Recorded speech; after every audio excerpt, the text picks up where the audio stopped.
మా ఫ్రెండ్ది marriage day అన్ఎక్స్పెక్టెడ్గా చిన్న సర్ప్రైజ్ ఇచ్చాం. బట్ మ్యారేజ్ డే అండ్ వాళ్ళ హస్బెండ్ బర్త్డే కూడా ఇలా కోయిన్సిడెంట్గా భలే వచ్చింది కదా, marriage day and birthday. So చాలా ఎంజాయ్ చేసాం. చిన్నగా కేక్ కట్ చేసాం. పిల్లలు అల్లరి, పిల్లలు ఆటలాడుతూ మాట్లాడుతూ అల్లరి చేస్తూ ఉన్నారు. వాళ్ళ హస్బెండ్, తను, వాళ్ళ కొడుకు రెడ్ కలర్ షర్ట్ వేసుకున్నవాడు, వాళ్ళ అబ్బాయి ఆరెంజ్ కలర్ స్వెటర్ వేసుకున్న అమ్మాయి, మా అమ్మాయి. సో అలా చిన్నగా వాళ్ళ నాన్న కేక్ తీసుకొచ్చే లోపలికి వెళ్ళి మా అమ్మాయి లోపలికి వెళ్ళి బయటికి, ఏం చేస్తున్నానన్నా, ఏం చేస్తున్నావు అంటే, కేక్ తెచ్చి ఆడ పెట్టు అని చెప్తుంది. చూడండి ఎలా చెప్తుంది పాప. అలా మ్యారేజ్ డే అండ్ బర్త్డే చూడండి, సింపుల్గా కేక్ కట్ చేసాం అంతే. మేము గ్రాండ్గా ఏం చేయలేదు, చాలా సింపుల్గా అలా కేక్ తీసుకొచ్చి కేక్ పెట్టేసి చిన్నగా సర్ప్రైజ్ చేసాం అంతే.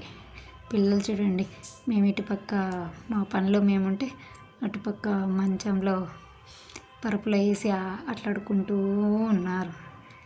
మా పాప అటు అటు తిరుగుతూ ఉంది, ఎక్కడ కొట్టుకొని కింద పడిపోతారో అని చాలా భయంగా ఉంది. మాకు వాటర్ ప్రాబ్లం అంటే అందుకే టబ్లో వాటర్ అన్నీ ఫుల్ ఫిల్అప్ చేసి ఉంచాం. అక్కడ ఏంటి మన టబ్ అనుకునేది. సో చిన్నగా అలా ఇద్దరు కలిసి కేక్ కట్ చేయడం జరుగుతున్నది, బర్త్డే అండ్ యానివర్స్ డే. సో అలా సింపుల్గా వాళ్ళ అబ్బాయి రెడ్ కలర్ షర్ట్ వేసుకున్నాం. వాళ్ళ అబ్బాయి స్కూల్కి వెళ్తున్నారు. సో పిల్లల చేత కట్ చేపిద్దాం అనుకున్నాం.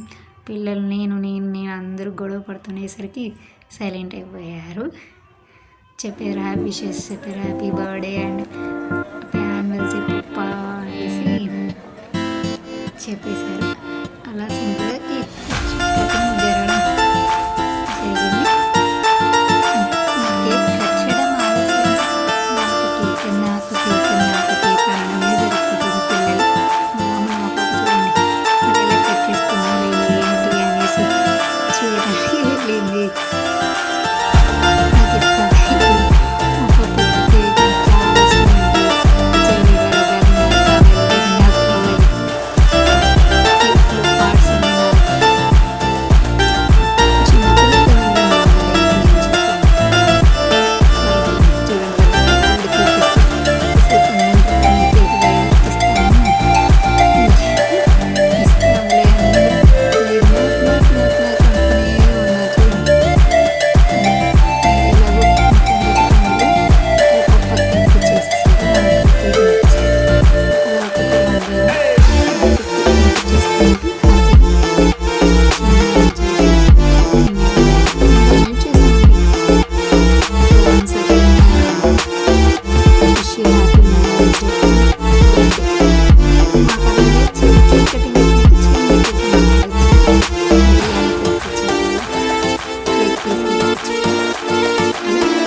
వీడియో తీస్తుంది. సో అందుకే నేను కనిపించలేదు అంతే.